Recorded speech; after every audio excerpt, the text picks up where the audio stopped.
Sa video na ito mga ka-dreamers, ito na, napangyari na yung ating pinapangarap na saging realignment plantation dito sa Riverside.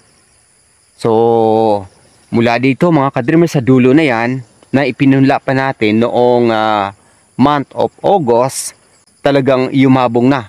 Ayan, kung mapapansin ninyo, sa dulong-dulo na yan ay yumabong na ng tuluyan yung ating mga puno ng saging.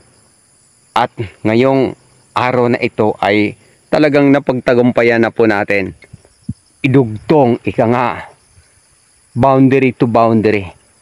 Ito, nadugtungan na po natin ng 23 na puno ng saging papunta doon sa matayog na puno ng niyog na yan. At ito ay mayroong 4 na variety. Cardaba, Latundan, Morado Green, at saka Morado Red. Pero as usual, dominant po yung Cardaba natin. Kaya ang ganda na po pagmasdan itong era ni ito mga ka-dreamers, dahil sa ayan, kala natin buhay na yung mga saging dahil sa yung dahon niya green na. Although nagsisimula pa lang po yan para mag-penetrate nang magkaroon sila ng ugat. Ito talagang inayos natin na magkaroon ng hindi naman perfectong diretso, pero talagang pinagsimikapan natin ng maganda tingnan. Ayan, sa mata pa lang ay busog na tayo pagmasdan yung ating naipunla. Dahil sa alanganin yung area, elevation, papunta dito sa ilog. Kaya yung isang hilera natin ay 23, tatlong variety. Yung Cardaba, Morado Green at saka Morado Red. Tapos, andito sa ibaba naman yung ating Latundan. Ayan, sana mabuhay po lahat yung ating mga pananim. Narinig ninyo mga saging at mga niyog at iba pang mga pananim natin. Mabuhay kayo hanggat gusto ninyo. Ayan, dahil sa napakabigat talaga, yung pinagbulan nito ay doon pa sa kalagitnaan ng ating munting sakahan. At yung ating mais, ayan, dandahan na rin umaalagwa. Kaya yan mga ka-dreamers, kung mapapansin niyo, meron ring nakahilirang niyog. Yung niyog natin, 2 hilera naman yan. Papunta din yan dun sa dulo.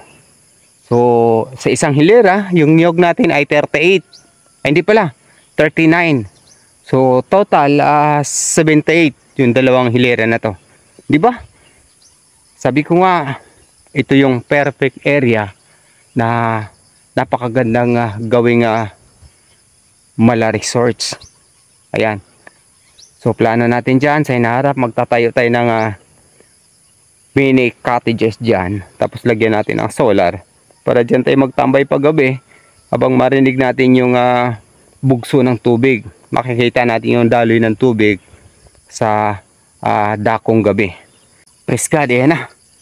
So itong plano natin dito mga ka-dreamers, sa area na ito ay dahan-dahan na pong nangatupad, ika nga. Dahil sa puspusan din yung ating pagsusumikap habang nangangarap tayo. Hindi pwedeng pangarap lang na walang pagsusumikap. Kaya ito, kung pagmamasdan ninyo ay talagang napakaganda na. Lalong-lalo na kapag tuluyan ng mamunga yung ating mga saging at yung ating niyog ay tuluyan na ring masisilungan. Ika nga sa hinaharap. 3 years from now, yung niyog na ito ay maaari na nating masisilungan. Ganito kabilis yung progresyo ng ating mga pananim dito sa area na ito mga ka-dreamers. Dahil sa ito nga yung tinatawag na abono. Ayan, napakaganda niya pagmasdan. Ngunit hindi po dito nagtatapos, dahil sa pupunlaan din po natin ito ng mais sa mga susunod na araw. After natin ma-clear yung buong area, ayan. So may mga damo pa dyan, lilinisin pa natin yan saka natin siya punlaan ng mais. Ayan yung mais, yung isusunod natin dyan. At after ng mais ay susundan po natin siya ng kamuti crops. Yan, praise God. Dahil sa ito, dahan-dahan ko nang nakikita yung development ng lugar sa pamamagitan ng biyaya at pagpapala ng Diyos na buhay. Kaya ito pa lang, kung makikita niyo dito sa camera, yung diretsyon na yan, lalong-lalo na kapag tuluyan ng sumibol at mag-ugat yung ating mga pananim, ay napakaganda nito pagmasdan. At sa susunod na video natin mga ka-dreamers, dun tayo pupwesto sa river bank. Kukuha na natin ng video yung buong area na ito papunta doon para makita ninyo. Dahil sa doon sa dulo na yan ay talagang tuluyan na rin nabubuhay yung ating mga pananim doon, lalong-lalo na yung bisol. Grabe yung bisol, sobrang taba. Yung kamuting kahoy, ayan, yung ating saging talagang malapit na rin mamunga. Yung mga saging 9 months lang ay maaari na po nating mapakinabangan. Magbubunga na po siya dahil sa yung mga puno ng saging yung ipinunla natin ay malalaki na. Ika nga, sabi ko nga, buhat-buhat ko to, talagang ramdam ko sa katawan ko yung bigat. After 2 days, 2 araw ko po to kinuha yung mga binhi na to ng saging dito sa gitna ng aming muntik sakahan, tapos kasabay na yung paghahakot. Kaya talagang ramdam ko. At ngayon, gumaan yung pakiramdam ko nang makita ko sila na ganito na yung area. Praise God. Kaya kung baguhan ka pa sa aking YouTube channel, Dreams Visions TV, maaari niyo po akong tulungan sa pamamagitan ng inyong pag-follow at pag-subscribe. At sa hinaharap, sa aking mga pangitaing panaginip ayon sa Biblia, mga tanda at kababalaghan bago ang dakilang araw ng Panginoong Hesukristo. Hanggang sa muli, maraming salamat sa pakikinig at pag-subscribe. Papuri sa Diyos, sa ngalan ng Ama, ng Anak, at ng Espiritu Santo. Amen. God bless. Praise God and thank you Lord.